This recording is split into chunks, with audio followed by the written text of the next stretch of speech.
Alors le métier de DJ, c'est raconter une histoire, c'est une sorte de mode d'expression à travers la musique. Donc tu as deux morceaux qui tournent ensemble et l'idée c'est de te les approprier pour raconter une histoire et du coup ton set ça raconte une histoire. Quand je mixe en soirée, donc ça dépend des lieux où je mixe. Donc comme ici ce soir, du coup j'ai fait l'installation du matériel avec mon ami. Il y a plusieurs types de durée de set. Des fois tu mixes que 1 heure, des fois tu vas mixer pendant 4 heures ou 5 heures. Et donc moi c'est un peu partager ma passion de la musique à travers le mix et de proposer un espèce de voyage en fait avec le public où du coup mes morceaux que je vais enchaîner, ça va parler aux personnes qui sont en train de les écouter en face et du coup ils vont danser, ils vont sourire et ils vont rester là pendant 1h30 ou 2 heures à m'écouter et puis ils vont passer un super moment et voilà.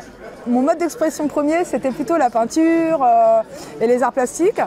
Et puis quand je suis arrivée à Rennes en 98 pour mes études, j'ai rencontré des personnes dans mon cercle d'amis, j'ai rencontré des personnes qui mixaient et en fait j'ai trouvé ça fascinant, enfin, j'étais curieuse, je me suis dit oh là là mais c'est marrant ce que tu fais et en fait du coup je me suis, avec mes économies, je me suis acheté mes premières platines, j'ai commencé à m'acheter des disques et j'ai demandé à ces amis-là de m'apprendre en fait à mixer.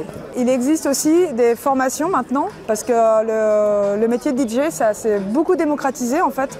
On en voit maintenant partout, que ce soit aussi bien dans les festivals, dans les clubs, dans les open air, il y en a vraiment partout.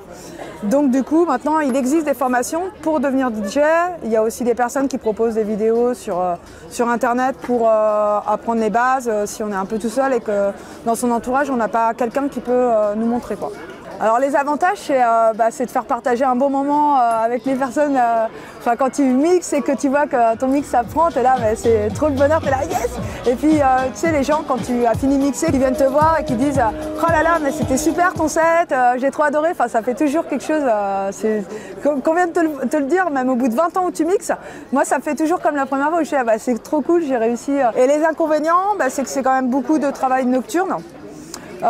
Beaucoup du travail aussi où tu pars en déplacement. Après quand tu as une vie de famille avec des enfants et tout ça, c'est un peu plus compliqué de se dire que partir à l'autre bout de la France.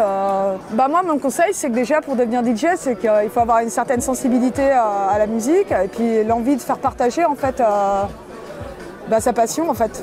Des fois ça demande de dépasser sa timidité, ça demande plein de choses en fait parce qu'il y a des personnes qui vont mixer mais qui ne font jamais de concert, enfin qui vont toujours mixer chez eux, voilà. Et après il y a les DJ comme moi où du coup j'ai commencé dans ma chambre et après j'ai dépassé ça et je suis allée mixer en soirée comme aujourd'hui, voilà.